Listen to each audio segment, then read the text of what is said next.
जय हिंद स्टूडेंट्स, मैं डॉक्टर संजय कुमार आप सभी लोगों का अपने YouTube चैनल यथार्थ क्लासेस पे हार्दिक स्वागत अभिनंदन करता हूं। जैसा कि बच्चों हम लोगों ने पिछले क्लासेस में टिश्यू के बारे में देखा है, टिश्यू के बारे में पढ़ा है। अब टिश्यू के कुछ पार्ट्स और बचे हुए हैं, जैसे कि जो मस्कुलर टिश्यू है और न्यूरल टिश्यू है, उसी को हम लोग कंप्लीट करेंगे। तो आज हम यहाँ पे मस्कुलर टिश्यूज के बारे में देखेंगे, क्योंकि इससे पहले हमने कनेक्टिव टिश्यू, एपिथेलियल टिश्यूज के बारे में पढ़ लिया था। दो टिश्यूज और बचे हुए हैं, मस्कुलर टिश्यू और न्यूरल टिश्यूज। तो मस्कुलर टिश्यूज आज हम पढ़ेंगे, इसके नेक्स्ट लेक्चर में हम लोग न्यूरल टिश्यूज पढ़ेंगे। तो चलिए बिना समय गंवाए हम लोग इसको स्टार्ट करते हैं। जैसे कि हम लोग जानते हैं जितने भी हमारे बॉडी के अंदर मसल्स पाए जा रहे हैं, इसको मैंने आप लोगों को एक फिगर यहाँ पे बनाया हुआ है। देखिए कि ये जितने भी मसल्स हमारे बॉडी के अंदर पाए जा रहे हैं, ये मस्कुलर टिश्यू का फॉर्मेशन करते हैं। मस्कुलर टिश्यू सिर्फ हमारे बॉडी के ऊपर वाले पार्टों में ही नहीं, जो इंटरनल ऑर्गन्स हैं वहां पे मस्कुलर टिश्यूज पाए जाते हैं। तो मस्कुलर टिश्यूज की खासियत यह है, कॉन्ट्रैक्टाइल टिश्यूज होते कि जो मस्कुलर टिश्यूज होते हैं वो कॉन्ट्रैक्टाइल नेचर के होते हैं। कॉन्ट्रैक्टाइल का मतलब होता है कि ऐसे टिश्यूज जो कि कॉन्ट्रैक्ट और रिलैक्स हो सकते हैं, उन्हें ही हम कॉन्ट्रैक्टाइल टिश्यू कहते हैं। और ये पाए कहाँ जाएंगे? ये जो है हमारे बॉडी के हर पार्ट में लगभग पाए जाते हैं। जितने भी पार्ट्स हैं वहां पे पाए जाएंगे, क्योंकि हमारे बॉडी के हर पार्ट को लगभग मूवमेंट करना होता है, चाहे वो हमारे बॉडी का इंटरनल पार्ट हो और चाहे हमारे बॉडी का एक्सटर्नल पार्ट हो। लगभग वहां पे हर जगह हमको मूवमेंट कराना होता है। तो each and every movement, every breath, every mouthful chew, all these actions are carried by the body's muscle cells। जितनी भी सारे काम हो रहे हैं, लगभग सारी चीजें, सारी क्रियाएं जो है वो मसल सेल्स के द्वारा ही हो रही हैं। तो कुछ हम लोग मस्कुलर टिश्यूज का जो एक आउटलाइन है उसको हम लोग देख लेते हैं। तो muscular tissue is composed of contractile proteins. इसके अंदर जो है कुछ कॉन्ट्रैक्टाइल प्रोटीन पाए जाते हैं। यहाँ पे जो सेल्स होंगी मस्कुलर टिश्यूज के अंदर, उन सेल्स में कुछ कॉन्ट्रैक्टाइल प्रोटीन यानी कॉन्ट्रैक्ट होने वाली प्रोटीन्स पाई जाती है। Cells of muscular tissues are elongated and known as muscle fibre. यानी ये जो सेल्स होंगी मसल टिश्यूज की, वो थोड़ी सी इलोंगेटेड होंगी, लंबी लंबी होंगी, जिन्हें हम मसल फाइबर कहेंगे। A group of muscle fibre, और इसी तरह का जो ग्रुप होगा मसल फाइबर का, उसे हम पूरा बोलेंगे मसल। उसके बाद हम देखें कि muscle fibre is covered by A sheath of membrane. जो मसल फाइबर है यानी जो सेल है, वो एक मेम्ब्रेन से ढका हुआ है, उसे हम सार्कोलेमा कहेंगे। अब इस सार्कोलेमा के अंदर अगर जो हमको साइटोप्लाज्म सेल का पाया जा रहा है, उसको हम सार्कोप्लाज्म कहते हैं। उसके बाद हम देखें कि यहाँ पे cytoplasm of muscle fibre contain a large number of fine longitudinally running fibrils. यानी ये जो सेल्स हैं, इन सेल्स के अंदर बहुत सारी पतली पतली लंबी लंबी जो है माइक्रोफाइब्रिल्स पाई जाती हैं। इन्हें बोला जाएगा मायोफाइब्रिल्स। मायोफाइब्रिल्स। उसके बाद ये मायोफाइब्रिल एक्चुअली कॉन्ट्रैक्टाइल एलिमेंट्स हैं मसल फाइबर्स की। मसल फाइबर्स जो हैं उन्हीं के एक कॉन्ट्रैक्टाइल एलिमेंट है। यही वो प्रोटीन्स हैं जिनकी वजह से कॉन्ट्रैक्शन और रिलैक्सेशन का प्रोसेस होता है। अब हम बात करते हैं कितने तरह की मसल्स हमारे बॉडी के अंदर पाई जाती हैं। तो हमारे बॉडी के अंदर जो है वो दो तरह की मसल्स पाई जाती हैं। एक होती है वॉलंटरी मसल्स और दूसरी होती है इनवॉलंटरी मसल्स। तो वॉलंटरी मसल्स वे मसल्स होती हैं कि जिनके ऊपर हमारे इच्छा का नियंत्रण होता है, हम जिसको नियंत्रित कर सकते हैं। जैसे हमारे हाथ पैर का हिलना, इसे हम नियंत्रित कर सकते हैं कि हमको पैर अपना उठा के कब रखना है, हमको कोई चीज पकड़ना है तो अपने हाथ को कब मूव कराना है। तो ये हमारे विल पावर में है। हम चाहे तो उनको मूव करा सकते हैं, चाहे तो उनको मूव नहीं करा सकते हैं। तो यानी कि हमारे जो कॉन्शियस विल पावर है उससे ये डिपेंडेंट होते हैं। उन्हें हम वॉलंटरी मसल्स कहते हैं। इसमें सिर्फ एक टाइप का मसल आता है, उसको हम कहते हैं स्ट्राइटेड मसल्स। ठीक है, इसमें एक टाइप का मसल आएगा, वो है स्ट्राइटेड मसल्स। अभी हम लोग डिटेल में इनकी बात करेंगे। उसके बाद हमने बताया था आपको कि इनवॉलंटरी मसल्स होती हैं। ये वो मसल्स हैं जो हमारे विल पावर के अंडर में नहीं आती हैं। जैसे कि अगर जो हम कहें हार्ट जो है अपने आप धड़कता है, हम चाहें अपना हार्ट कि हम अपने हार्ट से कह दें कि भाई धड़कना बंद कर दो, तो क्या वो धड़कना बंद कर देगा? नहीं बंद करेगा, वो अपना काम करता रहेगा, वो हमारे विल पावर में नहीं है। या हमारे पेट में जो भोजन जा रहा है, जो फूड जा रहा है, हम अपने पेट से कह दें कि भैया देखो इसको डाइजेस्ट मत करना, तो क्या वो डाइजेशन रोक देगा? क्या वहां पे चर्निंग प्रोसेस नहीं होगी? क्या वहां पे जो है पेरिस्टाल्टिक मूवमेंट नहीं होंगे? होंगे, सभी कुछ होंगे, क्योंकि ये हमारे इनवॉलंटरी मसल्स हैं, हमारी इच्छा के अनुरूप ये काम नहीं करते हैं, हमारी इच्छा का नियंत्रण इनके ऊपर नहीं होता है। तो ये जो इनवॉलंटरी मसल है ये दो तरह की हैं। पहला है आपका स्मूथ मसल्स और दूसरा है कार्डियक मसल्स। तो ये जो स्ट्राइटेड, स्मूथ और कार्डियक मसल है, ये इनके फंक्शन, इनके स्ट्रक्चर के आधार पर ही इनको कैटेगराइज किया गया है। क्लियर है? तो अब हम ये तीनों को एक एक करके पढ़ेंगे। तो सबसे पहले हम लोग पढ़ते हैं स्ट्राइटेड मसल्स के बारे में। तो स्ट्राइटेड मसल्स जो हैं इनको हम स्केलेटल या वॉलंटरी मसल्स भी कहते हैं। क्यों? क्योंकि ये जो है हमारी इच्छा के नियंत्रण में होती हैं। इन्हें हम स्ट्रिप्ड मसल्स भी कहते हैं। स्ट्रिप्ड मसल्स इसलिए कहते हैं क्योंकि यहां पे पतले पतले स्ट्रिप बैंड पाए जाते हैं, यहां पे डार्क और लाइट बैंड पाए जाएंगे। अभी हम लोग फिगर देखेंगे तो क्लियर होगा। यहां पे एक लाइन जो है हमको बैंड की पाई जाएगी, जो है डार्क और लाइट बैंड मिलेंगे हमको।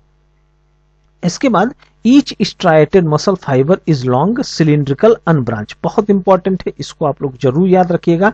ये लंबी होती हैं, सिलिंड्रिकल होती हैं, अनब्रांच होती हैं, बहुत इंपॉर्टेंट, अनब्रांच होती हैं, और साथ ही साथ मल्टी न्यूक्लिएटेड होती हैं। जैसे कि हम लोग जानते हैं कि सेल जनरली जो है वो यूनी न्यूक्लिएटेड होता है, यानी एक न्यूक्लियस पाया जाता है, लेकिन यहां पे जो सेल्स पाई जाएंगी वो मल्टी न्यूक्लिएटेड सेल्स पाई जाएंगी।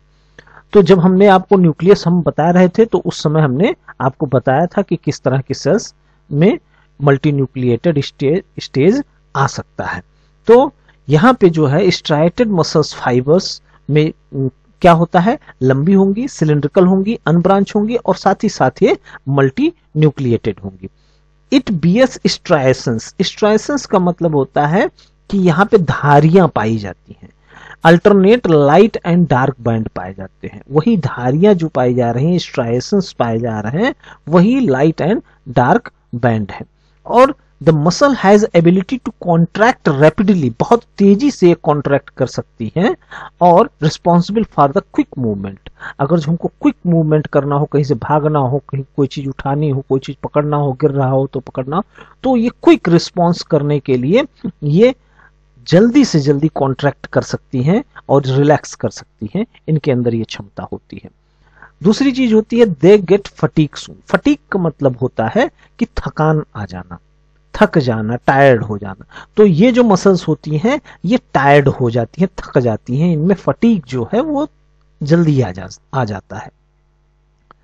ये देखिए, जैसे हमारे हाथों में, पैरों में ये जो मसल्स हैं, ये मसल्स यहाँ पे आपको दिखाए गए हैं, और इनको मसल्स को जब हम इलाज करके जो है 400 गुना बड़ा करके हम जब देखते हैं तो ये हमको इस तरह से दिखाई देता है। ये देखिए लाइट एंड डार्क बैंड हमको इस तरह से दिखाई दे रहे हैं। ये न्यूक्लियस यहाँ पे दिखाई दे रहा है, स्ट्राइसेंस जो हैं, धारियां जो हैं ये दिखाई दे रही हैं, स्केलेटल मसल फाइबर ये दिखाई दे रहे हैं, यहाँ से लेकर के यहाँ तक का जो है वो स्केलेटल मसल फाइबर है। उसके बाद यहाँ पे हम जो बात करते हैं कि जो प्रोटीन्स की हमने बात करी थी कि वो जो प्रोटीन है जो कॉन्ट्रैक्शन का काम करती है वो कौन कौन सी प्रोटीन है, और वो प्रोटीन फिलामेंट को, ये प्रोटीन फिलामेंट दो तरह की होंगी, एक थिकर होगी और एक थिनर होगी।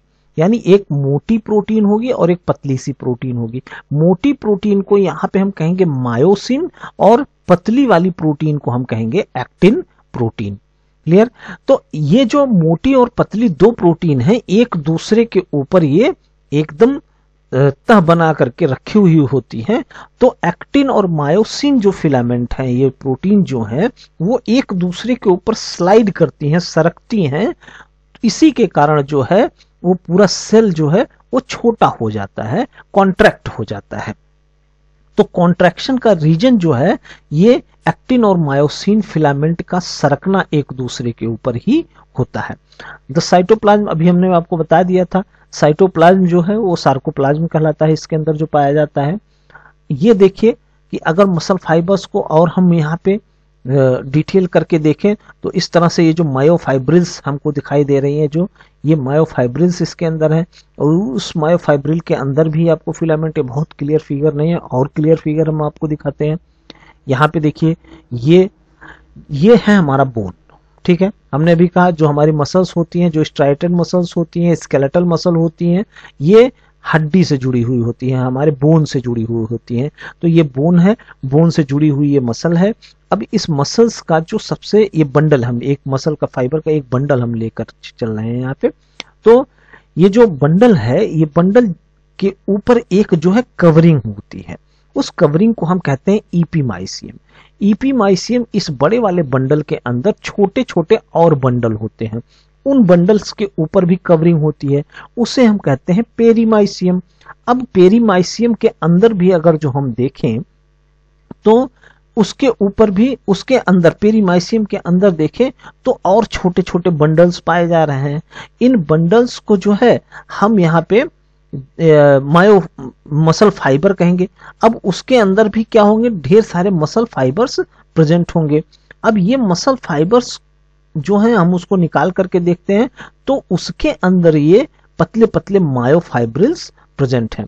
इसका अगर जो फिगर आप लोग बना लेंगे तो कभी भी आप लोगों को भूलेगा नहीं, तो फिगर इसका ये वाला फिगर आप जरूर बना लीजिएगा। इस फिगर बनाने से आपको बहुत सारी चीजें याद हो जाएंगी कि हम यहाँ पे पेरीमाइसियम किसे कहेंगे, इपीमाइसियम किसे कहेंगे, फासिकिल किसे कहेंगे, मसल फाइबर किसे कहेंगे और मायोफाइब्रिल किसको कहेंगे। तो ये बहुत इंपॉर्टेंट है, इसको आप लोग बना लीजिएगा। उसके बाद हम आते हैं कि लोकेशन कहाँ कहाँ पे होगी। तो ये इनका लोकेशन लगभग हर जगह पे होगा। हमारे लिम्स में, लिम्स मतलब हाथ पैर, और फेसेस पे होगा, जो हमारा फेस है, नेक में है, बॉडी के वॉल में पाया जाएगा। और इसका अगर जो हम फंक्शन की बात करें तो ये जो स्ट्राइटेड मसल्स होती हैं ये बोन से अटैच होती हैं, जो हमारे बॉडी मूवमेंट के काम में आती हैं। सबसे बड़ी बात है ये breaking, chewing and swallowing of food में काम करती हैं, ब्रीदिंग एक्टिविटी में हेल्प करती हैं, और हमारे आंखों की जो पलक का झपकना होता है, ब्लिंकिंग ऑफ आईज को भी कंट्रोल करती हैं। उसके बाद हम लोग देखते हैं स्मूथ मसल्स के बारे में। तो smooth muscles are also known as non striated या स्मूथ और इनवॉलंटरी मसल। ये इनवॉलंटरी मसल्स हैं, जैसे कि अभी हमने आपको क्लासिफिकेशन बताया था, कैसे हुआ था क्लासिफिकेशन। तो वहां पे ये नॉन स्ट्राइटेड, यानी यहाँ पे जो है वो डार्क और स्मूथ, डार्क और लाइट जो बैंड पाए जा रहे हैं वो बैंड्स यहाँ पे नहीं देखने को मिलेंगे। और ये जो बनी होती हैं ये स्पिंडल शेप सेल से बनी हुई होती हैं, जो कि अनब्रांच्ड होता है, यहाँ पे ब्रांचिंग नहीं पाई जाती है, और यूनिन्यूक्लिएटेड होता है, इसमें एक न्यूक्लियस एक सेल के अंदर पाया जाता है। ठीक इस तरह से देखिए ये स्पिंडल शेप, इस तरह का शेप होगा, यानी दोनों सिरे पे ये पतली होंगी और बीच में थोड़ा सा ये मोटा होगा। यहाँ के अंदर के इसके जो है साइटोप्लाज्म को हम सार्कोप्लाज्म कहेंगे, इसके मेम्ब्रेन को सार्कोलेमा कहेंगे। यहाँ पे एक न्यूक्लियस पाया जाएगा और यहाँ पे पतले पतले मायोफाइब्रिल्स इसके अंदर पाए जा रहे हैं। The muscle fibre do not show striations, यहाँ पे स्ट्राइएशंस नहीं पाए जा रहे हैं, और ये दोनों एंड पे पॉइंटेड होती हैं। Contract and relax very slowly, बहुत ही धीरे धीरे कॉन्ट्रैक्ट और जो है रिलैक्स करती हैं, और यहाँ पे फटीग नहीं पाया जाता है, यहाँ पे किसी भी तरह का थकान जो है वो नहीं होता है। ये देखिए हम अगर जो बात करें, ये हमारी आर्टरी है, तो आर्टरी में हम देखते हैं कि स्मूथ मसल मिलता है हमारे। तो स्मूथ मसल को जब हम काट करके देखते हैं तो इस तरह से हमको टिश्यू दिखाई देता है, उसका एक सेल जो है इस तरह से क्लियरली यहाँ पे दिखता है। अब इनका लोकेशन कहाँ है, तो इनका लोकेशन आप सिंपली ये जान लीजिए कि जो भी इंटरनल ऑर्गन है हमारे बॉडी के, जितने भी इंटरनल ऑर्गन्स हैं, हार्ट को छोड़ करके, याद रखिएगा, हार्ट को छोड़ करके जितने भी इंटरनल ऑर्गन है लगभग हर जगह जो है ये पाए जाएंगे स्मूथ मसल्स। जैसे स्टमक में पाया जाएगा, इंटेस्टाइन में, ब्लड वेसल्स में पाया जाएगा, यूरेटर में पाया जाएगा, ब्रोंकी में पाया जाएगा, लंग्स में पाया जाएगा, यूरिनरी ब्लैडर में पाया जाएगा, आइरिस में पाया जाएगा, जो हमारे आंख की आइरिस होती है वहां पे पाया जाता है। तो इनका लोकेशन ये है। अब हम बात करें इनके फंक्शन की, तो ये जो इस अगर जो हम इंटेस्टाइन में देखें तो इंटेस्टाइन में स्मूथ मसल्स जो हैं वो काम क्या करती हैं, पेरिस्टाल्टिक मूवमेंट का। पेरिस्टाल्टिक मूवमेंट का मतलब होता है कि लगातार कॉन्ट्रैक्शन और रिलैक्सेशन के जो है कारण कुछ जो हमारा फूड होता है वो आगे की तरफ मूव करता है। जैसे आप एक इमेजिन कीजिए कि आप एक पाइप ले लीजिए, पाइप के अंदर कुछ जो है गीली मिट्टी आप डाल दीजिए। अब आप क्या कीजिए, एक जगह दबाइए, पाइप को एक जगह दबाइए और तो मिट्टी क्या होगी, आगे की तरफ बढ़ जाएगी। जब आगे की तरफ मिट्टी बढ़ जाएगी तो जहां पे बढ़ गई, अब जहां पे आपने पकड़ा था उसको आप छोड़ दीजिए। अब जहां पे मिट्टी पहुंच गई है वहां पे दबाइए तो मिट्टी फिर आगे सरक के चली जाएगी। तो इससे क्या हो रहा है, ये आप एक जगह पकड़ रहे हैं यानी कॉन्ट्रैक्ट कर रहे हैं, तो वहां से आगे की तरफ बड़ा भोजन, अब उसके जहां पे आपने पकड़ा था उसको छोड़ दिया यानी रिलैक्स हो गया, अब दूसरे जगह पे आपने पकड़ लिया यानी वहां पे कॉन्ट्रैक्शन हो गया। तो इस तरह के जो है मूवमेंट होता है उसे हम पेरिस्टाल्टिक मूवमेंट कहते हैं। दूसरा होता है emptying of urinary bladder.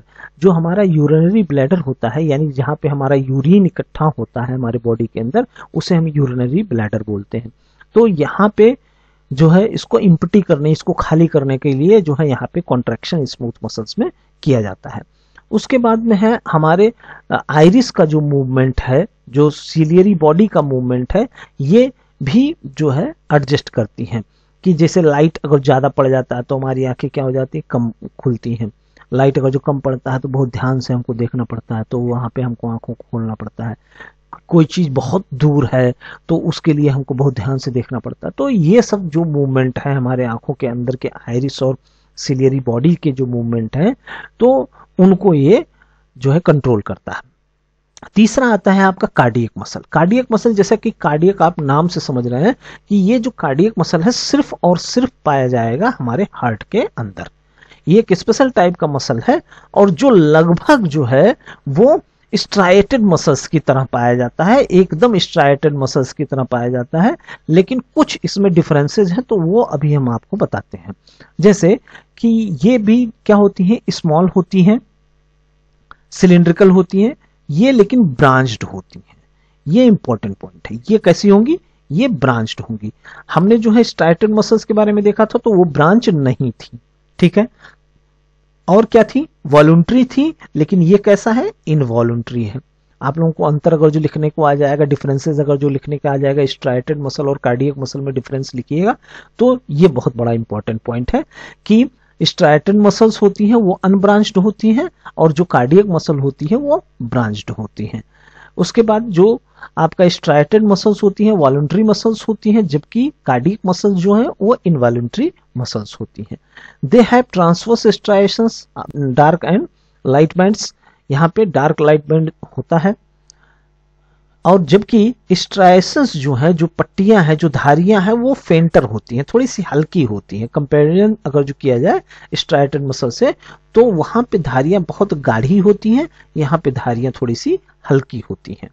Special electrical junctions पाए जाते हैं। यहाँ पे एक स्पेशल इलेक्ट्रिकल जंक्शन पाया जाता है जिसे हम इंटरकैलेटेड डिस्क बोलते हैं। इंटरकैलेटेड डिस्क यहाँ पे प्रेजेंट होता है जो कि हमारे स्ट्राइटेड मसल्स में नहीं प्रेजेंट होता है।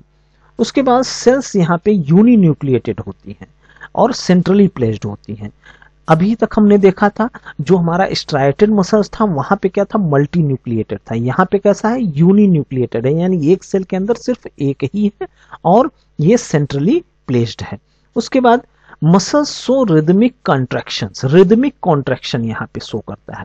वहां पे जब उसको कोई स्टिमुलस मिलता है, जब कोई उसको आदेश मिलता है तब वो कॉन्ट्रैक्ट या रिलैक्स करता है, जबकि यहाँ पे विदाउट जो है इनवॉलंटरी है, अपने आप से जो है वो रिदमिक कंट्रोल रहता है, रिदमिक कॉन्ट्रैक्शन होता रहता है कि अपने आप से एक रिदम में, एक लय में जो है ये धड़कता रहता है, कॉन्ट्रैक्ट करता रहता है।